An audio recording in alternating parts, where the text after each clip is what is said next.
darah, misalnya kita bicara darah bagaimana itu berwarna merah, dan Allah tunjukkan kepada kita semua ada ciptaan Allah itu yang berwarna merah. Contoh kita kan kayak ini buah naga atau buah bit kan warnanya merah. Jadi dimanapun kita melihat, disitulah kita melihat wajah Allah gitu. Dan semakin kita mengenal Dia, maka kita akan semakin banyak bersyukur ya, dengan apa-apa yang diciptakan di atas bumi. Tinggal kita manfaatkan saja.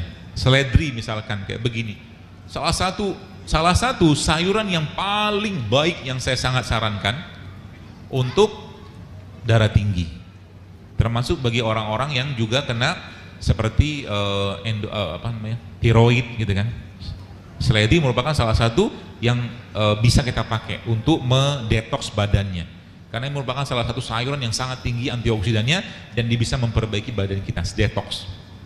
Ini juga kalau Anda lihat ini apa, daun apa?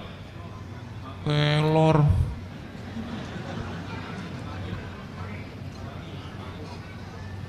Kemangi, daun mint ya. Bau kan? Mint. Jadi daun ini kan bau wangi. Dia punya semacam bahan yang menguap. Maka ini bisa Anda pakai sebagai obat batuk. Ya, ketemu sama jahe, rendam sebentar sama air panas, wangi keluar, kasih madu, itu obat batuk. Sesimpel itu. Asal kita mau belajar, kita kembalikan semua kepada tanah, kepada apa yang Allah ciptakan di atas buminya ini. Sesimpel itu. Dan Allah nanti akan kasih petunjuk, serius. Bayangkan, saya pernah dapatkan ibu-ibu gitu kan, pernah share, dia cerita suaminya bukan nikah lagi, tapi suami itu ubannya hilang. Ya, ubannya itu mulai satu persatu hilang gara-gara ini ketumbar. Saya nggak heran, kenapa nggak heran? Ya karena memang di sini banyak antioksidannya.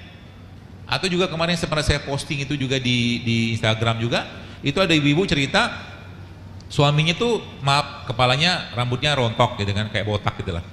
Kemudian sama dia kasih suami tadi rimpang-rimpangan, ada jahe, ada apa segala macam. Kemudian rimpang tadi sama dia diparut, dihancurin, itu dibarurin ke kepalanya dan rambutnya tumbuh coba. Serius. Tidak heran ya, karena dia menghangatkan, dia memperbaiki. Jadi kebanyakan rambut nggak tumbuh itu karena memang timbunan lemak di sini. Gitu. Makanya salah satu terapi yang kalau bicara tentang rambut alopecia gitu, yang saya juga sarankan bagi orang-orang yang alopecia adalah dengan cara dibekam. Bekam itu bisa menumbuhkan rambut. Ya, seperti itu. Dan mulailah rutinkan untuk berbekam, terutama pada tanggal 17, kan sekarang tanggal berapa nih? 13 apa?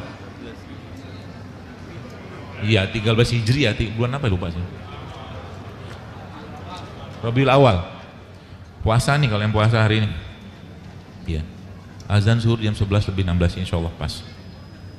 Jadi nanti 13 kalau hari ini nggak puasa ya. Kan puasa silakan 13 boleh puasa. Nanti tanggal 17-nya berbekam. Karena di situ ada jaminan dari Rasulullah. Rasulullah bilang apa? Berbekam pada tanggal 17 atau 19 atau 21 bisa menyembuhkan penyakit.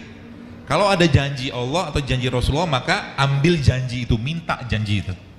Ya, jadi kalau ada hari-hari tertentu, kita disunahkan untuk melakukan sesuatu, maka kerjain. Contoh tadi bekam pada tanggal 17 misalkan, ya berbekam pada tanggal itu, atau 19 atau 21-nya. Berbekam di mana? Berbekam di tempat yang sudah terstandar. Standar apa? Standar dengan organisasi bekamnya, yaitu apa? PBI. Ya, nanti cari klinik-klinik yang berstandar PBI. PBI itu apa? Perkumpulan Bekam Indonesia. Itu organisasi bekam yang di Indonesia yang diakuin Kementerian Kesehatan, yang memberikan legalisasi untuk orang berbekam atau melakukan praktek bekam. Gitu. Ketuanya siapa? Adalah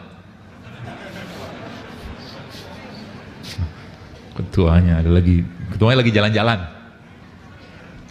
Baik, saya kira mungkin cukup, mudah-mudahan bisa memberikan gambaran teman-teman sekalian ke depannya seperti apa. Lagi saya sampaikan, mari kita jadikan hidup sehat ini sebagai cara kita untuk lebih taat, lebih bersyukur. Jangan jadikan lifestyle, sehingga nanti Anda minum tadi kan, makan sayur, makan buah, makan segala macam. Per hari ini ketika Anda niatkan karena Allah untuk hidup sehat, maka semuanya akan berpahala. Jelas ya? Jadi jangan cuma lifestyle, rugi kalau cuma lifestyle doang. Ya. Supaya apa? Tahajudnya lebih baik, ngaji lebih baik, puasa lebih baik, seperti itu. Harapan sendiri nanti kita tidak merasa tersiksa di situ. Malah justru nanti akan sangat low budget. Beberapa bapak-bapak kita, dok terima kasih ya sekarang isi saya sudah tidak beli lagi beras. Alhamdulillah kan, nggak beli lagi gula pasir. Alhamdulillah. Ya gitu loh. Dananya dipakai untuk sedekah.